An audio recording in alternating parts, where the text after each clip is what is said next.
Hello everyone, welcome to escape. आपका स्वागत है हमारे नए लेक्चर में। तो लास्ट लेक्चर में हम लोगों ने प्रोटीन्स टॉपिक को कंप्लीट कर दिया था, राइट। इस लेक्चर से हम लोग एक नया टॉपिक स्टार्ट करने जा रहे हैं जिसका नाम है न्यूक्लिक एसिड्स। ठीक है। बेसिकली न्यूक्लिक एसिड्स क्या होते हैं? ये एक टाइप के बायोमोलिक्यूल्स है जो कि हमारे या फिर लिविंग ऑर्गेनिजम्स के जेनेटिक इंफॉर्मेशन को कैरी करते हैं। बेसिकली आपने डीएनए आरएनए का नाम सुना होगा, ये दोनों न्यूक्लिक एसिड के कैटेगरी में आते हैं। ठीक है। इस इसकी जो डिस्कवरी है वो फ्रेडरिक मिशर ने की थी। ठीक है। It was discovered by Friedrich Miescher. ठीक है। और उस वक्त इन्होंने इसका नाम दिया था न्यूक्लियन। ठीक है। आगे चलकर इसी को फिर ऑल्टमैन ने, रिचर्ड ऑल्टमैन, इन्होंने डिस्कवर किया 1889 में, और इसे फिर न्यूक्लिक एसिड का नाम दिया। ठीक है। न्यूक्लिक एसिड का नाम मिला। ठीक है। तो बेसिकली न्यूक्लिक एसिड्स जो है ये क्या होते हैं? ये पॉलीमर है न्यूक्लियोटाइड्स के। ठीक है। What are nucleic acid? It is a polymer of nucleotides. ठीक है। and nucleic acids are of two types. First type is DNA and the second type is RNA. DNA stands for deoxyribonucleic acid, ये तो मालूम ही होगा। And RNA stands for ribonucleic acid. ठीक है। यहां तक क्लियर है? अब जो है बेसिकली हम लोग इसके मोनोमर से स्टार्ट करेंगे। ठीक है। न्यूक्लियोटाइड से। ठीक है। जैसा कि अभी हमने देखा न्यूक्लिक एसिड क्या है? पॉलीमर है न्यूक्लियोटाइड का। ठीक है। तो इसका न्यूक्लिक एसिड का मोनोमर क्या होगा? न्यूक्लियोटाइड होगा, ऑब्वियसली। ठीक है। तो न्यूक्लियोटाइड हम लोग देखेंगे। ठीक है। What is a nucleotide? It is a monomer of nucleic acid. Fine. अब ये जो है न्यूक्लियोटाइड, ये जो है थ्री पार्ट से मिलकर बना होता है। It has three components. ठीक है। थ्री कंपोनेंट से मिलकर बना होता है।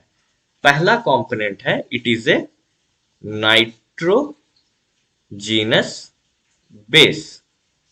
ठीक है। पहला जो पार्ट है या कंपोनेंट है उसे नाइट्रोजीनस बेस कहते हैं।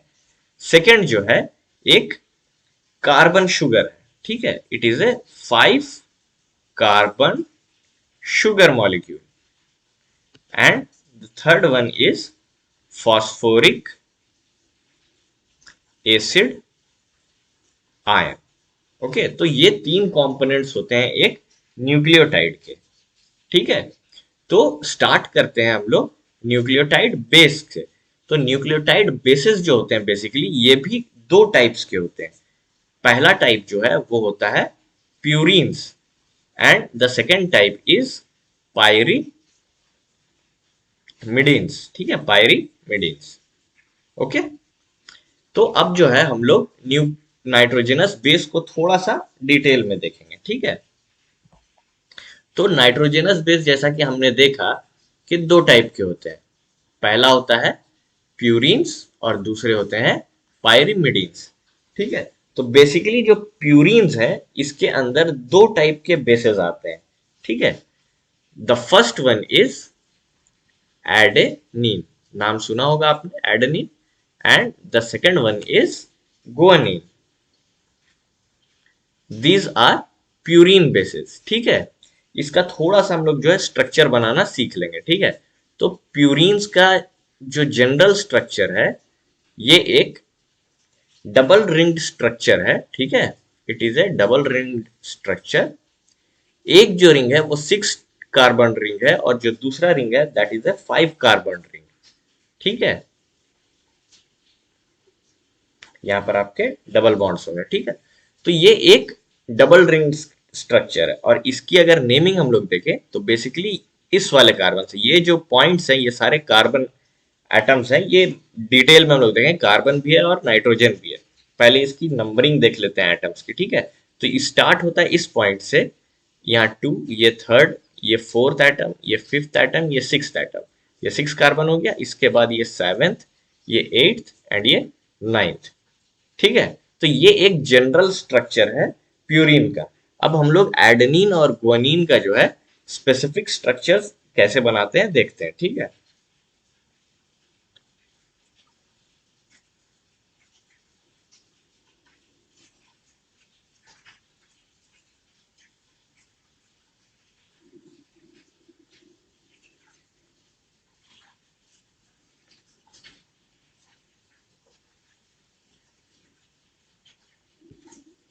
बाकी जो है अब डबल बॉन्ड्स लगा देने हैं, ठीक है।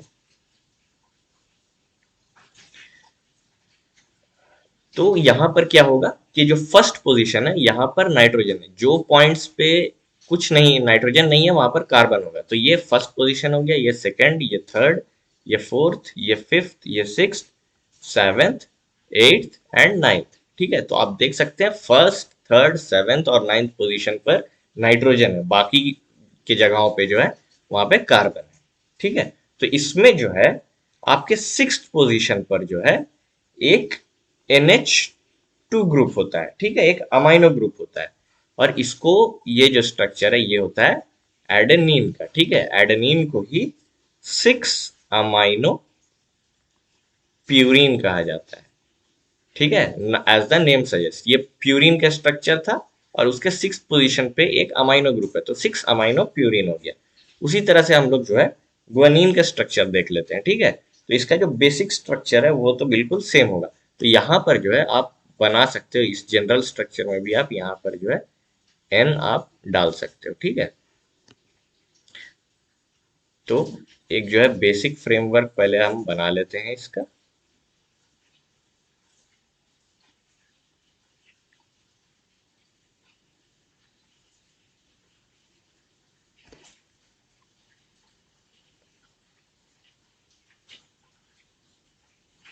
ठीक है, डबल बॉन्ड्स इसमें जो होंगे ये यहाँ पर है, यहाँ पर है और यहाँ पर है। ये हो गया स्ट्रक्चर ग्वानिन का। अब इसमें क्या होता है कि ये जो 6th पोजीशन है, इस 6th पोजीशन पर एक कीटो ग्रुप होता है, ठीक है। और ये जो सेकंड पोजीशन है, इस सेकंड पोजीशन पर एक अमाइनो ग्रुप होता है।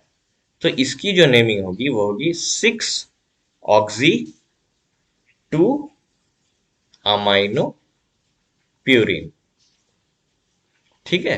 तो ये जो स्ट्रक्चर है ये ग्वानिन का स्ट्रक्चर है। आई होप यहां तक क्लियर है, ठीक है। अब आगे जो है हम लोग पायरिमिडीन्स का स्ट्रक्चर देखते हैं। पायरिमिडीन्स, तो पायरिमिडीन्स में बेसिकली 3 टाइप ऑफ बेसेस होते हैं, 3 टाइप्स ऑफ बेसेस, ठीक है। पहला जो होता है वो होता है यूरेसिल, दूसरा जो है वो है थाइमीन और तीसरा जो है वो है साइटोसिन, ठीक है, साइटोसिन। ये जो यूरेसिल बेस है it is found only in RNA, not in DNA। मतलब ये यूरेसिल जो है ये DNA में मिलता है, सॉरी RNA में मिलता है, DNA में नहीं मिलता है, ठीक है। और ये जो थाइमीन है it is not found in RNA। तो बेसिकली ये जो है थाइमीन को रिप्लेस कर देता है uracil in place of RNA, ठीक है। तो इसका स्ट्रक्चर देख लेते हैं।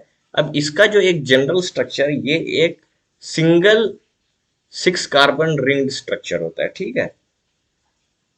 एक बेंजीन रिंग टाइप का स्ट्रक्चर इसका, और इसकी जो नेमिंग है नीचे वाले एटम से स्टार्ट होती है। इसमें जो है ये जो पोजीशन है यहाँ पर एक N होता है और इस वाले पोजीशन पे एक N होता है, जो कि प्यूरिन के भी जो 6 रिंग स्ट्रक्चर था उसमें भी यहीं पर आपको नाइट्रोजन के एटम्स मिलेंगे, ठीक है। बट इसकी जो नेमिंग होगी वो थोड़ी सी डिफरेंट होगी। ये पोजीशन फर्स्ट पोजीशन होगा, ये second, third, fourth, fifth and sixth, ठीक है, इसमें थोड़ा सा डिफरेंट है, नंबरिंग जो है एटम्स का वो डिफरेंट है। तो अब जो है इन सारे जो बेसिस हैं इसका हम लोग स्ट्रक्चर देख लेते हैं, ठीक है। तो यहाँ पर कुछ इस प्रकार का स्ट्रक्चर होगा।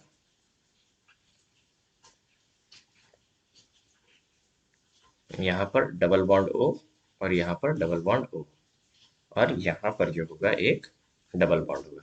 तो ये जो स्ट्रक्चर दिख रहा है ये स्ट्रक्चर है यूरेसिल का।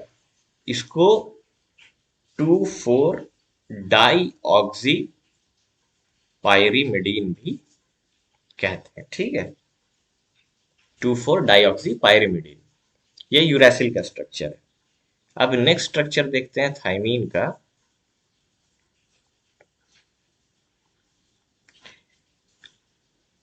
थाइमीन में यहां पर डबल बॉन्ड O होगा, यहां पर भी डबल बॉन्ड O होगा, मतलब ये तो एग्जैक्ट यूरासिल का स्ट्रक्चर हो गया। बट फिफ्थ पोजीशन पे एक मिथाइल ग्रुप होगा, ठीक है। तो बिल्कुल ही जो है आप देख सकते हो सिमिलर स्ट्रक्चर है थाइमीन और यूरासिल का। तो इसको हम कहेंगे 5 मिथाइल 2,4 डाई ऑक्सी पायरिमिडीन, ठीक है। या फिर इसको 5 मिथाइल यूरासिल भी कहते हैं, ठीक है। 5 मिथाइल यूरासिल, देख रहे हो ना आप, यूरासिल के स्ट्रक्चर में अगर यहां पर बस एक मिथाइल ग्रुप लगा दो तो थाइमिन बन जाता है, ठीक है। अब जो है साइटोसिन का स्ट्रक्चर देखते हैं।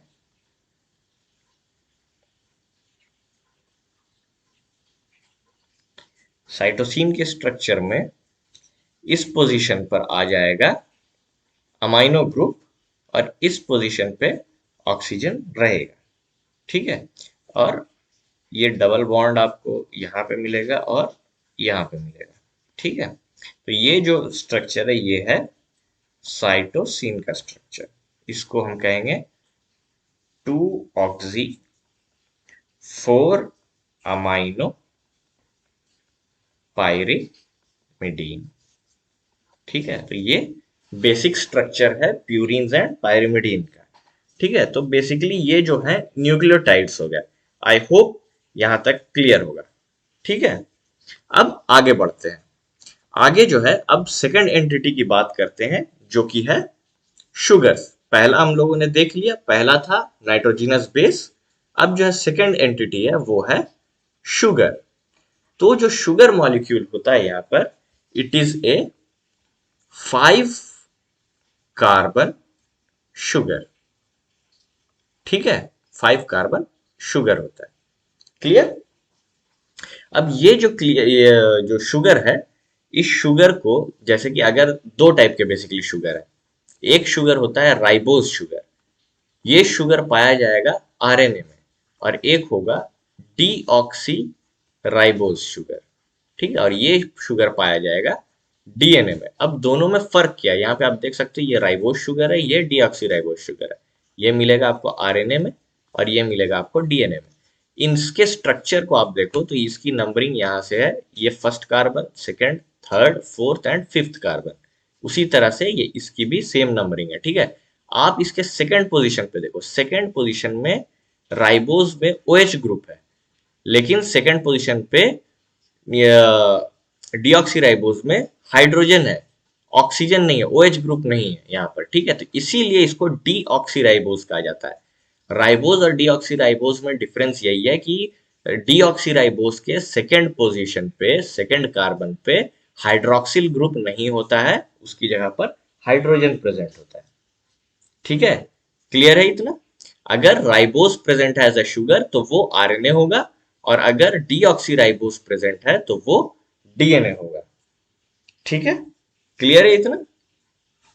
अब आगे जो है अगर इतने ही स्ट्रक्चर को हम ऐड कर दें, अभी क्या पढ़ा हमने, नाइट्रोजिनस बेस या फिर उसको सिर्फ बेस कहें, नाइट्रोजिनस बेस प्लस शुगर, अगर इन दोनों को अगर हम लोग ऐड कर दें, लाइक कंबाइन कर दें, इनके बीच का जो इंटरेक्शन होगा और जो प्रोडक्ट फॉर्म होगा, जो स्ट्रक्चर बनेगा, उस स्ट्रक्चर को हम लोग कहते हैं न्यूक्लियोसाइड। न्यूक्लियोटाइड नहीं, न्यूक्लियोसाइड, साइड। और इसी में base plus sugar plus phosphate group अगर ऐड कर दिया जाए, फॉस्फेट ग्रुप, तो वही बन जाता है न्यूक्लियोटाइड। ठीक है, तो basically nucleoside plus phosphate group is equal to nucleotide. ठीक है, आई होप क्लियर होगा इतना। ठीक है, ये जो स्ट्रक्चर है, ये स्ट्रक्चर बताइए किसका स्ट्रक्चर है? एग्जैक्टली exactly, बिल्कुल आप करेक्ट हैं, ये स्ट्रक्चर है न्यूक्लियोसाइड का। क्यों न्यूक्लियोसाइड का स्ट्रक्चर है? यहां पर आप देख सकते हो, ये जो स्ट्रक्चर है ये है शुगर, और शुगर से अटैच्ड है हमारा नाइट्रोजिनस बेस। ठीक है, अब आप देख सकते हो थोड़ा सा, अब मैं बोलूंगा कि यहां पर बेसिकली ये आरएनए का, ये अगर इसको हम लोग पॉलीमर बनाते हैं इसी एंटिटी का, तो ये आरएनए बनेगा कि डीएनए बनेगा? एग्जैक्टली आरएनए बनेगा। क्यों आरएनए बनेगा? यहां पर देखो ना, सेकेंड पोजीशन पे ओएच ग्रुप है। ओएच किस में होता है? राइबोज में होता है। और राइबोज से क्या बनता है? आरएनए बनता है। राइट, दोनों जो है राइबोज यहाँ पर शो कर रहा है। ठीक है, तो ये डिफरेंस आप पता लगा सकते हो कि ये डीएनए बनेगा या आरएनए बनेगा। फाइन। तो अब यहाँ पर एक और मार्क करने वाली बात है। आप देखो यहाँ पर ये वाला जो है फर्स्ट केस, इसको ले लेते हैं और इसको सेकंड केस ले लेते हैं। तो फर्स्ट केस में क्या है कि ये जो शुगर है ये एक प्यूरिन से अटैच्ड है, और सेकंड केस में ये जो है पायरिमिडीन से अटैच्ड है। ठीक है, तो यहां पर आपको डिफरेंस दिखेगा एक, अगर शुगर प्यूरिन से अटैच हो रहा है, ठीक है, तो उन दोनों की जो बॉन्डिंग होगी, वो दोनों जो बॉन्ड बना रहे हैं बेसिकली, उस बॉन्ड का नाम होगा एन ग्लाइकोसिडिक बॉन्ड। ठीक है, it is called N glycosidic bond. इन दोनों के बीच के जो बॉन्ड का नाम है वो एन ग्लाइकोसिडिक बॉन्ड होगा। राइट, अब उसमें ये होगा कि शुगर जो है, शुगर का पहला पोजीशन जो है वो इंटरैक्ट करता है प्यूरिन के नाइन्थ पोजीशन के साथ। देखो आप यहां पे पहले केस में ये है शुगर का फर्स्ट पोजीशन, और ये है प्यूरिन का नाइन्थ पोजीशन। ठीक है, कंफ्यूज मत होना, ये 6 मेंबर रिंग यहाँ पर, ये 5 मेंबर रिंग है। ठीक है, तो 5 नंबर वाले में अभी नंबरिंग दिखाया था मैंने, आ गया, ये देखो 5 नंबर वाले में यहाँ पर जो है ये 9 नंबर था, एटम नंबर। ठीक है, तो यहाँ पर जो शुगर का फर्स्ट पोजीशन है, फर्स्ट कार्बन है, वो इंटरेक्ट करता है नाइन्थ पोजीशन ऑफ प्यूरिन के साथ। और अगर पायरिमिडीन का केस देखा जाए तो शुगर का फर्स्ट पोजीशन जो है वो इंटरेक्ट करता है पायरिमिडीन के फर्स्ट पोजीशन के साथ।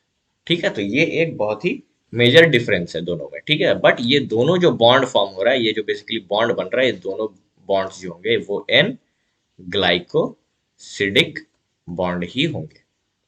ठीक है, आई होप क्लियर है यहां तक। फाइन, अब थोड़ा सा आगे बढ़ते हैं। अब आगे बढ़ के जो है न्यूक्लियोटाइड का स्ट्रक्चर देखते हैं। बेसिकली ये जो स्ट्रक्चर आप देख रहे हो ये एक न्यूक्लियोटाइड का स्ट्रक्चर है। ठीक है, तो न्यूक्लियोटाइड में क्या होगा? शुगर, ये शुगर हो गया, ये नाइट्रोजिनस बेस हो गया, और ये जो है ये हो गया आपका फॉस्फेट ग्रुप। और ये जो फॉस्फेट ग्रुप है ये शुगर के 5th कार्बन के साथ अटैच होता है। ठीक है, 5th कार्बन के साथ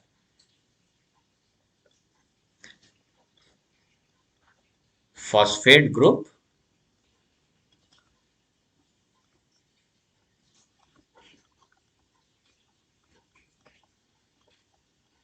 शुगर के 5th पोजीशन या 5th कार्बन के साथ जो है बॉन्ड फॉर्मेशन करता है।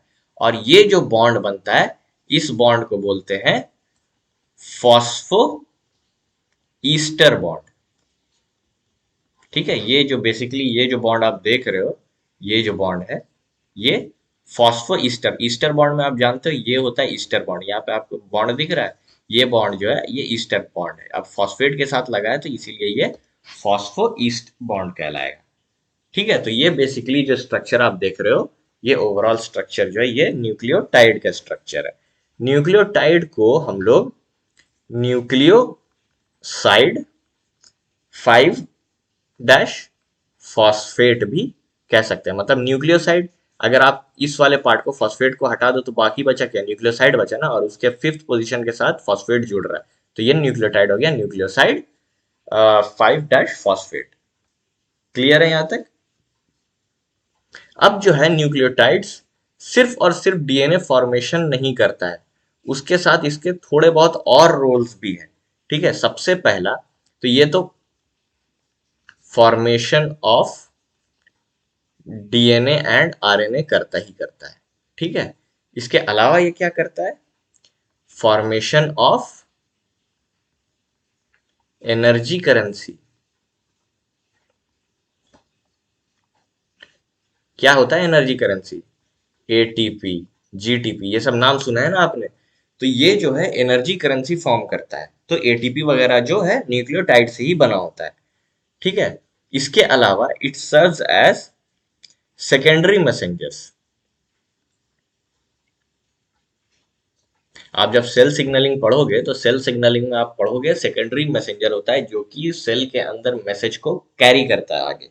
ठीक है, तो वो जो है इससे बनता है, जैसे कि साइक्लिक एएमपी का नाम सुना होगा आपने, या फिर साइक्लिक जीएमपी का नाम सुना होगा। तो ये सारे जो है इन्हीं से बनते हैं। It acts as basically a precursor of secondary messengers.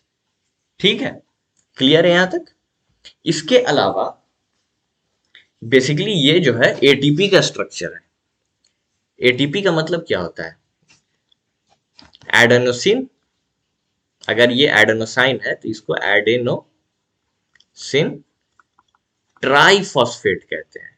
Right, triphosphate, triphosphate का मतलब 3 फॉस्फेट होगा।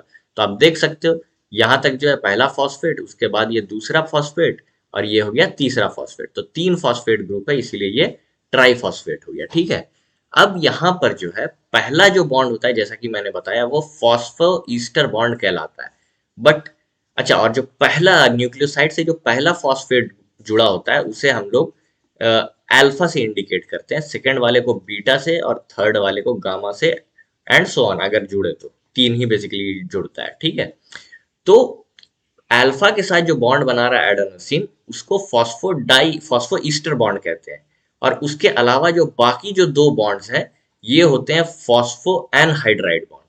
तो क्वेश्चन आएगा एटीपी में कितने फॉस्फो एनहाइड्राइड बॉन्ड है?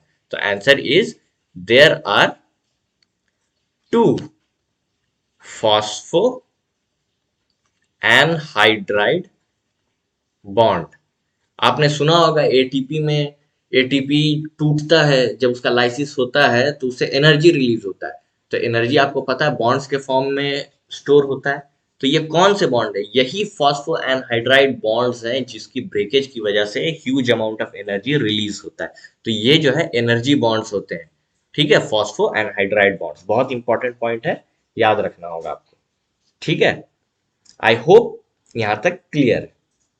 इसके बाद क्या होगा, इसी के एटीपी तो बन गया अब हमारा। अब इसी एटीपी के साथ दूसरे एटीपी अगर हम लोग ज्वाइन कराते चले जाए तो ये जो है एक पॉली न्यूक्लियोटाइड, बेसिकली ये एक न्यूक्लियोटाइड है, बहुत सारे न्यूक्लियोटाइड मिल जाएंगे तो ये एक पॉली न्यूक्लियोटाइड का स्ट्रक्चर बन जाएगा। ठीक है, अब ये जो पॉली न्यूक्लियोटाइड है इसी को हम लोग डीएनए या फिर आरएनए कह देते हैं। यही डीएनए या आरएनए होता है। दूसरी एक बात आप यहाँ पे नोट करो कि एटीपी में आपको कौन सा चार्ज यहाँ पे डोमिनेंट दिख रहा है? आपको सिर्फ और सिर्फ यहाँ पर नेगेटिव चार्ज ही दिख रहे होंगे, पॉजिटिव कहीं दिख रहा है? नहीं दिख रहा है। तो आपको पता होना चाहिए कि डीएनए इज निगेटिवली चार्ज्ड। किसकी वजह से? Due to phosphate groups. ठीक है, ये निगेटिवली चार्ज होता है। अब निगेटिव है तो उसकी वजह से DNA is acidic in nature. ठीक है, ऑब्वियसली अब आपने पढ़ा होगा जब डीएनए का रैपिंग होता है, जब क्रोमोसोम बनता है, उसका कंडेंसेशन होता है, क्रोमैटिन फॉर्मेशन होता है, तो उसमें जो है एक प्रोटीन का स्ट्रक्चर होता है जिसको हम लोग कहते हैं हिस्टोन। हिस्टोन में जो है कहते हैं कि डीएनए जो है ऐसा रैप होकर रहता है। ठीक है, तो अगर, और आपको मालूम होगा हिस्टोन जो होता है वो बेसिकली पॉजिटिवली चार्ज होता है। ठीक है, जब आपका डीएनए निगेटिवली चार्ज होगा तभी तो वो इसके साथ इंटरेक्ट कर पाएगा। ठीक है, डीएनए नेगेटिवली चार्ज होता है, इसीलिए जो है वो आपके हिस्टोन प्रोटीन्स के साथ जो कि पॉजिटिवली चार्ज होते हैं वो इंटरेक्ट कर पाते हैं, और उसका जो है कंडेंसेशन होता है या फिर आपका कॉइलिंग होता है। ठीक है, आई होप यहां तक क्लियर। अब आगे अगर हम देखें तो उसका जो स्ट्रक्चर है बेसिकली तो इसी तरह का है। अब देखो पहला जो है यहाँ पर इतना पार्ट जो है ये आपको फर्स्ट न्यूक्लियोटाइड दिखेगा। इसके बाद जो है यहाँ से यहाँ तक ये एक सेकंड न्यूक्लियोटाइड है and third nucleotide and so on. इस तरह से जो है ये स्ट्रक्चर इसका फॉर्म होता है।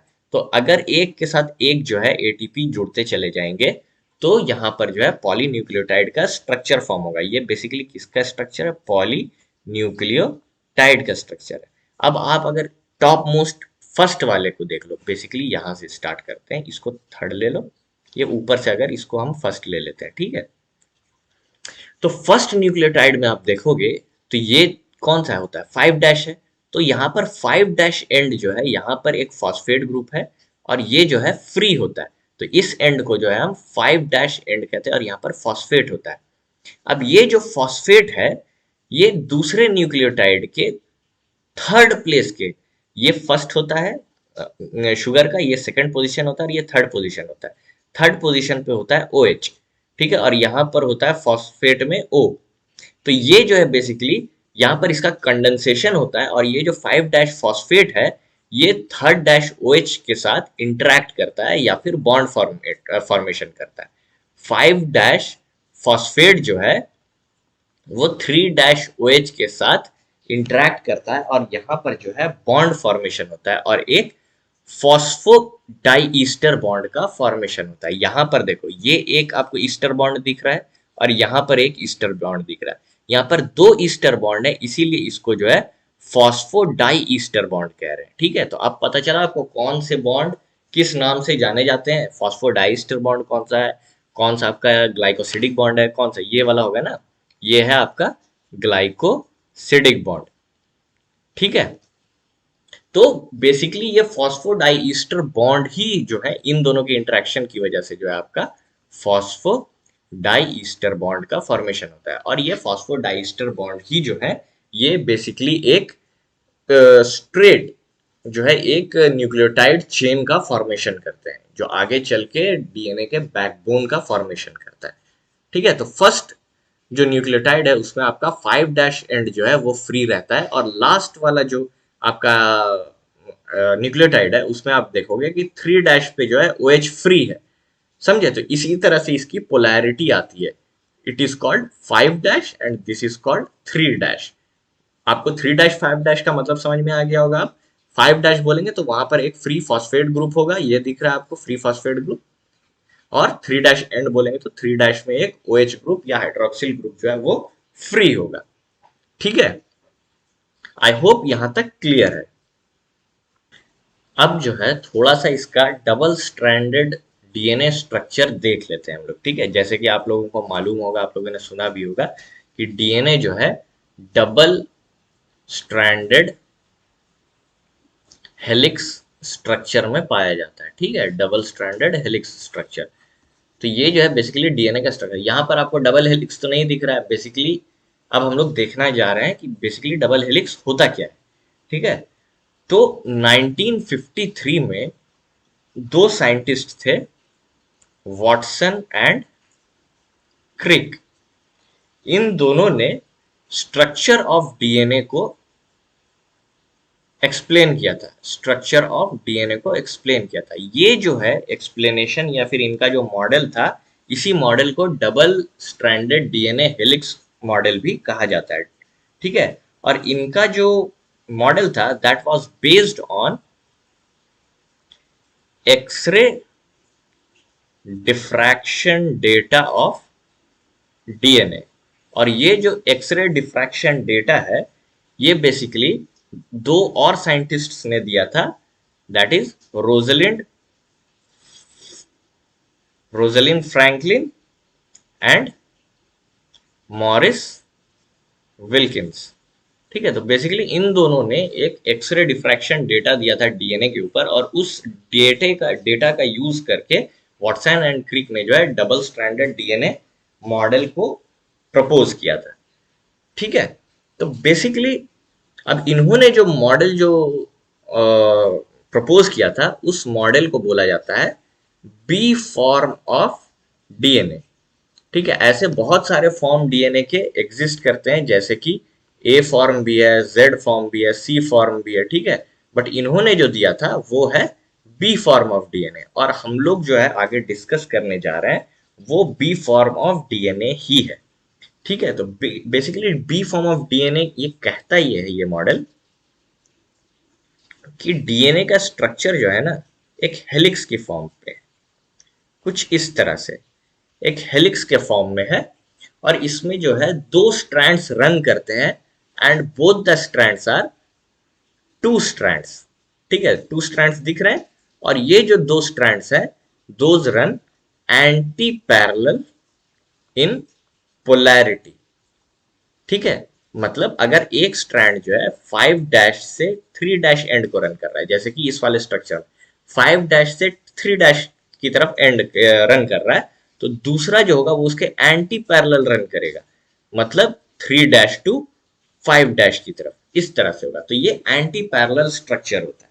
ठीक है, तो इसी को, ये जो मॉडल है, इसको हम लोग थोड़ा सा डिटेल में पढ़ेंगे, इसके जो कैरेक्टरिस्टिक्स हैं वो हम लोग डिस्कस करेंगे। ठीक है, बेसिकली ये जो है आपको दिख रहा होगा, इस तरह से जो है डबल हेलिक्स मॉडल होता है। इसमें से ये वाला जो, इसको थोड़ा सा अगर मैं इसको एक्सटेंड कर दूं, इसको थोड़ा इधर एक्सटेंड कर दूं, ठीक है, तो अगर ये देखा जाए, तो अगर ये इसको हम 5 डैश का देते हैं नाम, तो 5 डैश है, तो ये वाला यूं गया गया गया यहाँ पे, तो ये एंड हो जाएगा 3 डैश एंड, और इसका ये एंड कौन सा होगा, 3 डैश एंड होगा, तो ये 5 डैश एंड हो जाएगा।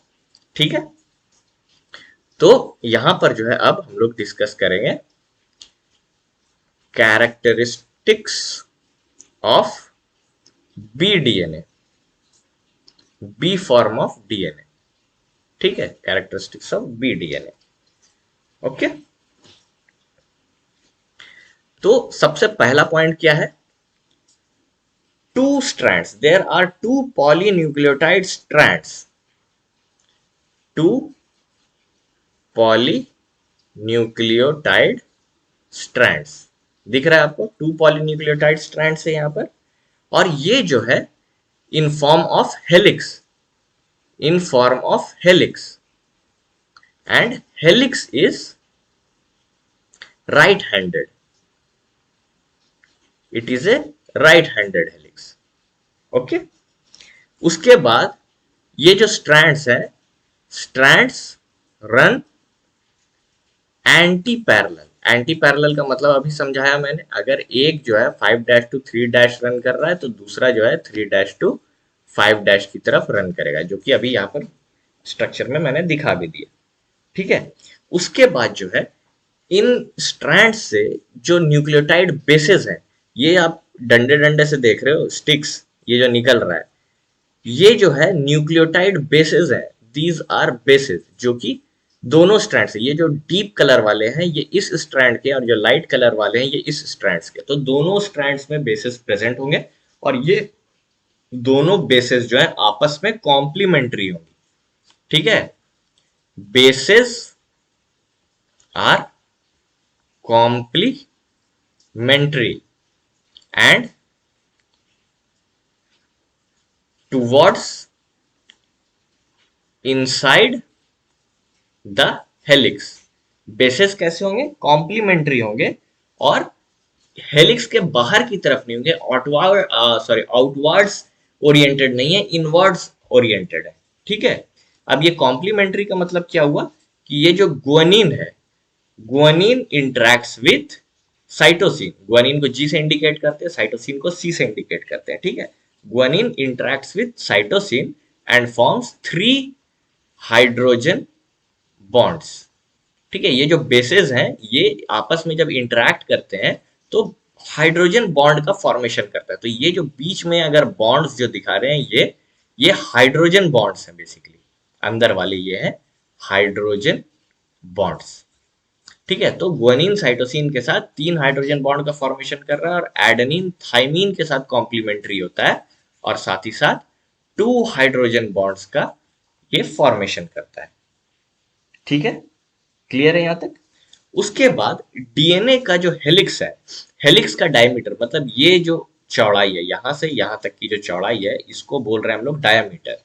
तो हेलिक्स डायमीटर जो है इट इज अप्रॉक्स 20 एंगस्ट्रॉम। ठीक है, यहां पर लिख भी रखा है हेलिक्स डायमीटर इज 20 एंगस्ट्रॉम। ठीक है, उसके बाद पिच का मतलब आप जान रहे हो, पिच का मतलब होता है एक फुल टर्न। आप यहां से देखो, यहां से टर्न स्टार्ट हुआ, यूं इस तरह से आया घूमकर, फिर उसी पोजीशन पे आ गया।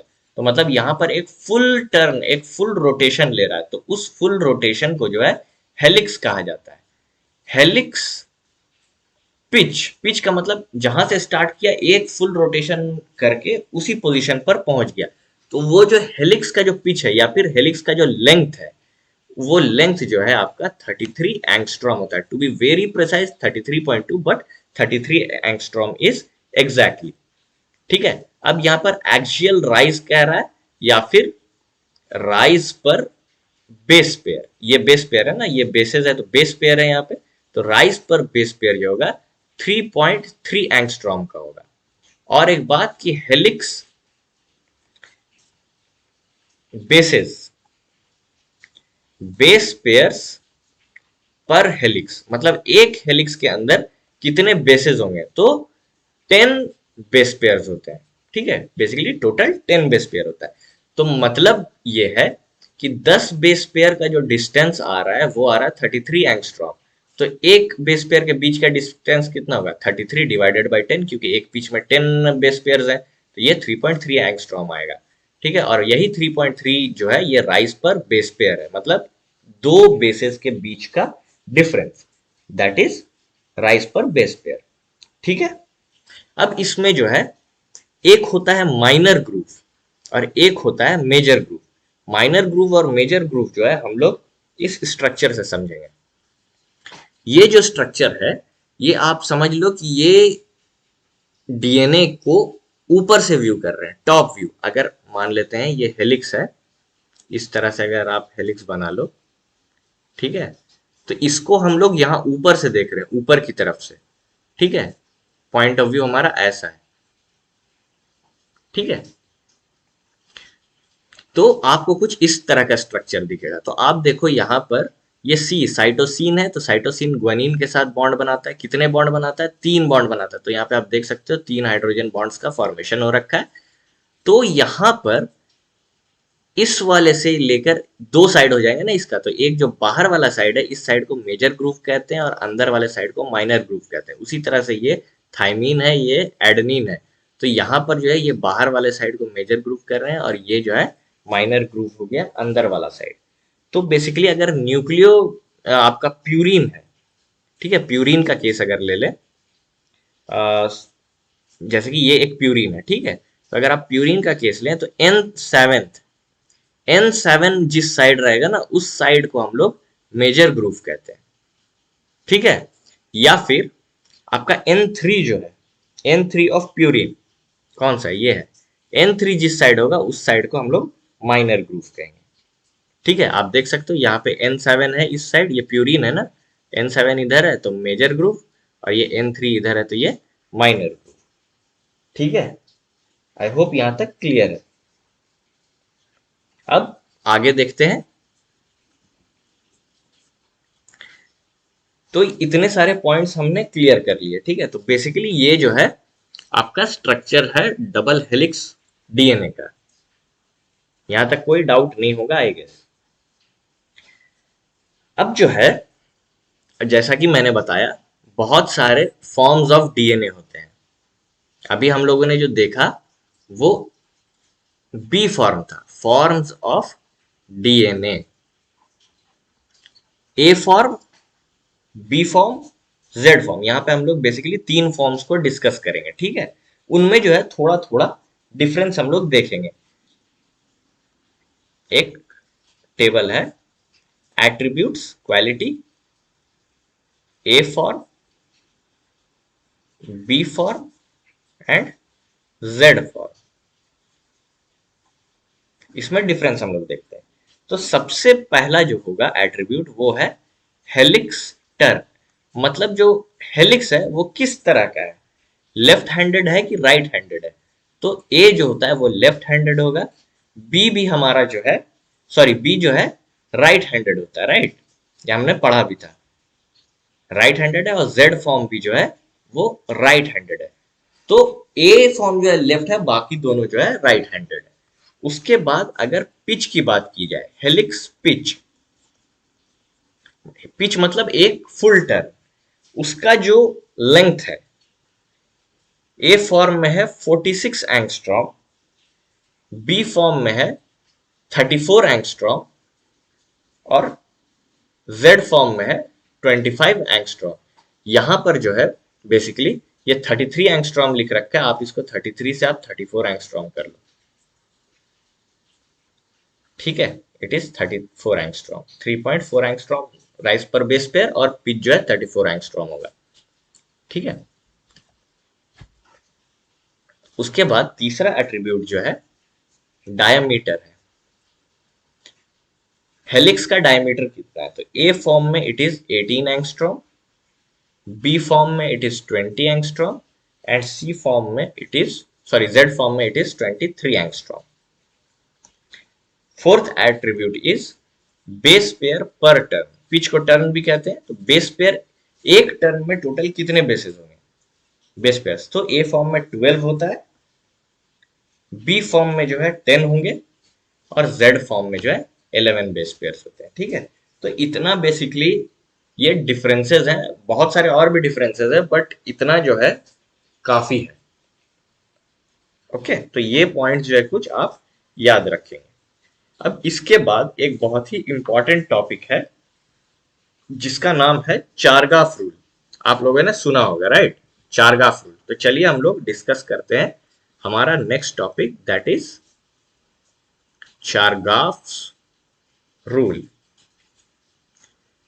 बहुत ही इंपॉर्टेंट है, मैक्सिमम टाइम्स क्वेश्चन आता है इस टॉपिक से, बहुत इजी और बहुत ही मतलब इजीली फेच करने वाला टॉपिक है ये, ठीक है। तो इस रूल को जो है एरविन चारगाफ ने दिया था, एरविन चारगाफ, ठीक है। तो बेसिकली ये रूल कहता क्या, बहुत ही सिंपल है। और एक पॉइंट, ये जो है चारगाफ rule, it is for double stranded DNA structure, ठीक है। ये सिर्फ और सिर्फ डबल स्ट्रैंडेड डीएनए पे ही लागू होगा, ठीक है, डबल स्ट्रैंडेड डीएनए के लिए। तो बेसिकली ये रूल ये कहता है कि number of, in A double stranded DNA, number of guanine is equal to number of cytosine and number of adenine is equal to number of thymine। Simple, बस यही कहता है। इस रूल को हम लोग कहते हैं चारगाफ्स फर्स्ट पैरिटी रूल, ठीक है।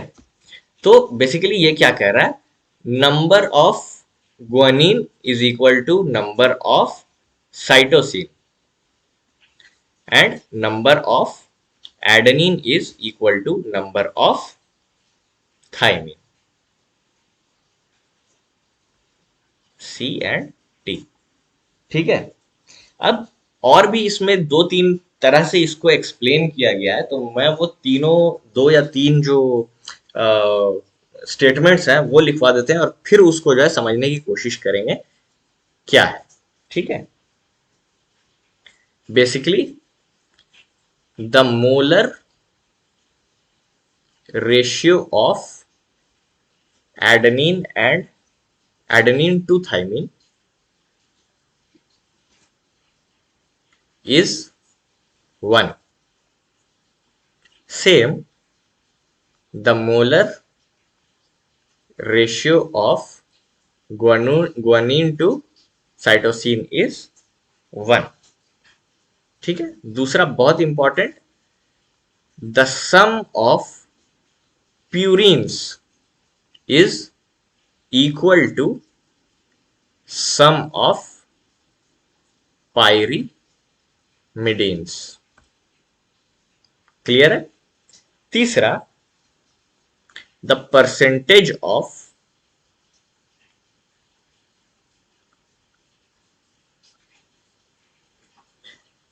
cytosine plus guanine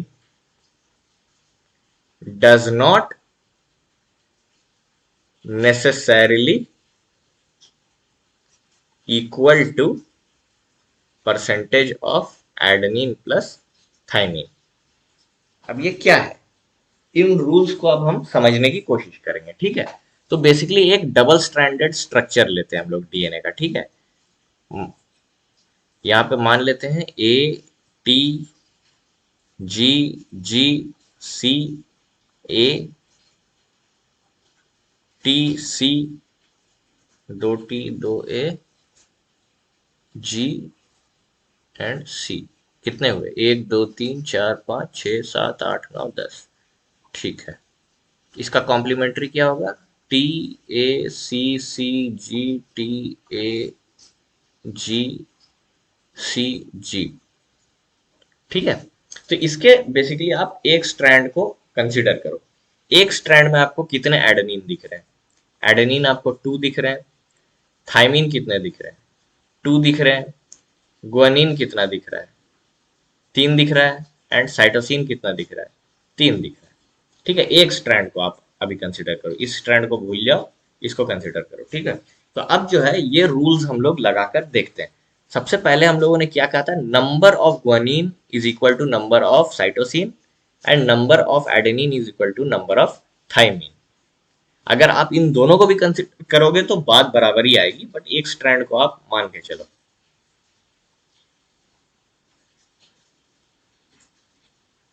अच्छा चलो, डबल स्ट्रैंडेड है ना, तो डबल स्ट्रैंडेड ही को कैलकुलेट कर लेते हैं, दोनों फुल स्ट्रैंड्स को, इसको भी कैलकुलेट करके देखते हैं। ठीक है, तो बेसिकली अगर इसको कर दोगे तो ये 4 हो जाएगा, एडेनिन 4 हो जाएगा, थाइमिन भी 4 हो जाएगा, गुआनिन 6 हो जाएगा, और ये भी 6 हो जाएगा, साइटोसिन भी 6 हो जाएगा। टोटल बेसिस यहाँ पर आपको 20 बेसिस दिख रहे होंगे। ठीक है, तो कहने का मतलब यहाँ पे number of guanine is equal to number of cytosine, यहाँ दिख रहा है number of guanine is equal to number of cytosine and number of adenine is equal to number of thymine. Clear है। दूसरा point, molar ratio of A to T is 1। A by T बोल रहा है कि 1 आना चाहिए। ए कितना है, 4 है, टी कितना है, 4 है, कितना आया, 1 आया। प्रूफ, जी प्लस सी, जी कितना है, 6 है, सी कितना है, 6 है, 1। ये भी सही है, ये भी सही है। ठीक है, उसके बाद sum of purines is equal to sum of pyrimidine. Purine का मतलब क्या होता है, एडेनिन प्लस गुआनिन, और पायरिमिडीन क्या होगा, साइटोसिन प्लस थाइमिन। ठीक है, तो ए प्लस जी कितना आ रहा है यहाँ पर, A plus G is equal to 10, और सी प्लस टी कितना आ रहा है, ये दोनों भी 10 ही आ रहा है, इक्वल आया, तो ये भी सही हो गया। And the percentage of GC does not necessary equal to percentage of A plus T. मतलब कि आपके एटी और जीसी जो होगा, जो बेस पेयर है, जरूरी नहीं है कि उनका प्रपोर्शन जो है डीएनए में एग्जैक्टली सेम हो। ठीक है, जी प्लस सी कितना आ रहा है आपका, 12 आ रहा है, और ए प्लस टी कितना है, ये 8 आ रहा है। ये इक्वल है क्या, नहीं है। तो जरूरी नहीं है कि ये इक्वल ही है, इक्वल भी आ सकता है और इक्वल नहीं भी आ सकता है। ठीक है, तो बेसिकली जो प्रपोर्शन है ट्रिपल बॉन्ड का और जो प्रोपोर्शन है डबल बॉन्ड का, जरूरी नहीं है कि वो एग्जैक्टली सेम आ जाए। ठीक है, आई होप आपको ये टॉपिक जो है ये समझ में आ गया होगा। ठीक है, एक क्वेश्चन कर लिया जाए क्या?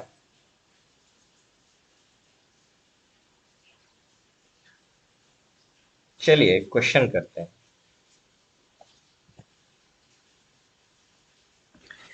क्वेश्चन कह रहा है, a sample of purified DNA obtained from tobacco leaf contains 20 mole % of cytosine। मतलब एक डीएनए है जिसमें 20 मोल % ऑफ साइटोसिन है। ठीक है, assuming that only 4 principal bases are present, मतलब 4 बेसेस हैं, एटीजीसी है। Calculate the appropriate mole % of purine residues in the DNA. Calculate करना है हमें प्यूरिन का परसेंटेज कितना है।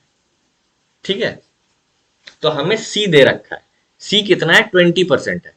तो अगर जो है 20 अपना सी जो है 20% है, तो चारगाफ रूल के हिसाब से जितना सी होगा उतना ही जी भी होगा, तो जी भी कितना होगा, 20% होगा। ठीक है, अब सारे डीएनए इक्वल्स टू अमाउंट 100%। ठीक है, और 40% जो है ये दोनों हो गए, तो बचा कितना, 60% बच रहा है। अब बाकी ए और टी जो है ये दोनों भी इक्वल अमाउंट में प्रेजेंट होते हैं, तो 60 को अगर हाफ कर दिया जाए तो 30 होगा, क्योंकि दोनों इक्वल होगा। तो ये भी 30% होगा और ये भी 30% प्रेजेंट होगा। ठीक है, तो अब हमसे क्वेश्चन पूछ रहा है, अब हमें जो है चारों बेसिस का जो है परसेंटेज मिल गया। अब हमें पूछ रहा है प्यूरिन्स कितना है। प्यूरिन क्या होता है, एडेनिन प्लस गुआनिन। तो एडेनिन कितने हैं हमारे, 30% है, और गुआनिन कितना है, 20% है। तो बेसिकली 50 मोल% जो है हमारे प्यूरिन्स प्रेजेंट है इसमें। तो आंसर 50 होगा। आई होप क्लियर है। तो फ्रेंड्स आज के लेक्चर में इतना ही। आई होप कि आप लोगों को लेक्चर समझ में आया होगा। तो मिलते हैं अगले लेक्चर में।